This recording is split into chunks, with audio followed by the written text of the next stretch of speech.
1883 మే 28 ప్రముఖ స్వాతంత్ర్య సమరయోధుడు, సంఘ సంస్కర్త, రచయిత వినాయక దామోదర్ సావర్కర్ నాసిక్ వద్ద బాగూర్ గ్రామంలో జన్మించారు.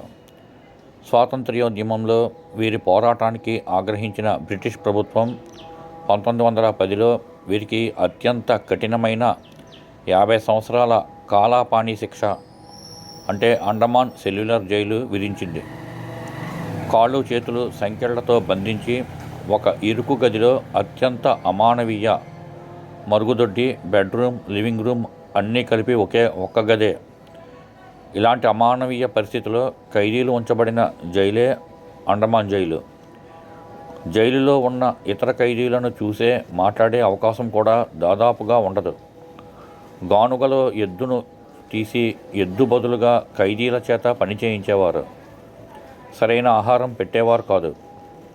ఇన్ని బాధలలో నియమిత జైలు శిక్ష ముగియడానికి ముందే ఖైదీ మరణించేవాడు, లేక మతిస్థిమితం తప్పి పిచ్చివాడు అయ్యేవాడు.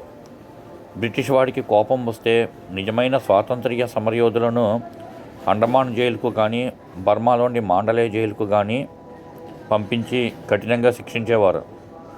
బాల గంగాధర్ తిలక్ కూడా 6 సంవత్సరాల కఠిన జైలు శిక్ష విధించారు.